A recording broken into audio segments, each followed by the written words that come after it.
վաղուց ես ձևաչափով բան չէի արել, չէի շփվել իմ ընկերների հետ, այս հարթակի, հույս ունեմ բոլորդ լավ եք, հարգելի ներկաներ, չնայած չեմ սիրում այդ նախադասությունը, որ հույս ունեմ լավ եք, քանի որ այս երկրում որևէ մեկը չի կարող լավ լինի, քանի դեռ մեզ իշխում են մի խոսքով Նիկոլները, ինչ ասեմ, Լեննականյան ընտրությունները բավականին թեժ անցան, թեժ մթնոլորտում անցան, ես իրականում որպես ընդդիմադիր հայացքներ ունեցող մարդ շատ ուրախ եմ, որ վերջին հաշվով ընդդիմությունը Հայաստանի երկրորդ խոշորագույն համայնքում հաղթանակ գրանցեց, ընդհանուր առմամբ 60%-ից ավելի ընտրությանը մասնակցող անձանցից իրենց ձայները տվեցին ընդդիմությանը։ Այն, որ ավելի ճիշտ կլներ մեկ թեկնածուով գնալ, տրամաբանությունը հիմնական բրդել մեկ թեկնածուի վրա ընդդիմադիր ուժերի, դա ինչ խոսք իր կոնկրետ արդյունքները կտար։ Ասենք եթե հաշվարկենք այն մանր-մունր ուժերը, չգիտեմ, նա տղա կարևոր ֆայտոն չի էր, ֆայտոնով տենց եկավ են, որ տենց ինչ-որ լիքը վատ բաներ էր արել, այդ տղուն հասկացանք, դա իրանք այդ եվրաբոզերը դրանք պարզա Նիկոլենց կցորդներն էին, բայց ամեն դեպքում ուրախ եմ, որ այս ռասկլադով գնաց, այսինքն ընդդիմադիր ուժերը փորձեցին մեկ թեկնածուով գնալ առաջ, այսինքն տվյալ դեպքում Վարդան Ղուկասյանով, բայց այն, որ Վարդան Ղուկասյանն էլ իրեն ձայն տված ուժերի կալպակի տակ, դա չի քննարկվում, այսինքն ստացվում է, որ Հայաստանի Հանրապետությունում դեռ կա 3 ֆիգուր, այսինքն Նիկոլ Փաշինյան, Սերժ Սարգսյան և Ռոբերտ Քոչարյան, ու հետո զարմանալին է նա, որ շատ տարբեր ճամբարներից Թևանյան Անդրանիկի զոմբիները խնդալու է, բայց փաստերի Թևանյան Անդրանիկն էլ զոմբիներ ունի, կամ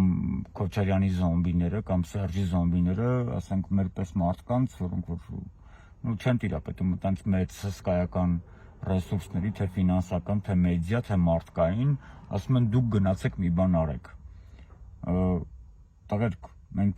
ինչ կարանք անենք, սկսեմ ստեղից, ասենք ես ինչ կարամ անեմ, եթե ես իմ վաստակածը հերիքում է հազիվ նրան, որ ես իմ ընտանիքը կարողանամ նորմալ պահել, իսկ բոլորս էլ լավ գիտենք, որ քաղաքականության մեջ առանց մեծ ֆինանսների որևէ մեկը ոչինչ չի կարող անել, նենց որ բոլորին խնդրում եմ ցուցաբերել ծայրահեղ զգոնություն, նման բաներ ասելը ինքը Նիկմեստու է, եւ շատ մեծ հույս ունեմ, որ ապագայում էլ, երբ որ մի քիչ ավելի կաճեք, դուք հարգելի ընդդիմադիր քաղաքականներ կհասկանաք, որ այս լայն մասսաներին, մեր ժողովրդին պետք է ավելի շատ առաջարկ, քան անընդհատ նույն ինչ-որ հայհոյանքների, չգիտեմ, իրար փոխանցելու այդ պրոցեսը, մեկը մեկին մի մասը մի մասին ասում է թալանչի, մյուս մասին ասում է դավաճան, օքեյ, երկուստ էլ ճիշտ եք, դուք թալանչի եք, սրանք դավաճան, բայց այնպես չի, որ սրանք էլ չեն թալանում, բայց ամեն դեպքում փորձեք նոր բան առաջարկել, որպեսզի 26 թվականի ընտրությունները արդեն սարերի հետևում չեն, հələ մի բան էլ ուշացրել եք, որպեսզի ձեր առաջարկների հիման վրա մարդիկ կարողանան ձեզ ձայն տալ, ու շարունակում եմ մնալ նույն կարծիքին, որ Հայաստանի քաղաքական մեդիա դաշտում միակ ֆիգուրը դա Վարդան Ղուկասյանն է, Դոգը, ով իր բոլոր եթերներում ինչ-որ առաջարկ արել, որ եկավ ինչ է անելու, դուք դա մեզ չեք ասել, դրա համար էլ մի պահանջեք, որ ձեր հետևից գան և փորձեն ձեզնով ինչ-որ մտածեն, որ դուք գալու եք իշխանության, դուք երբեք իշխանության այլևս չեք գալու, հարգելի նախկիններ,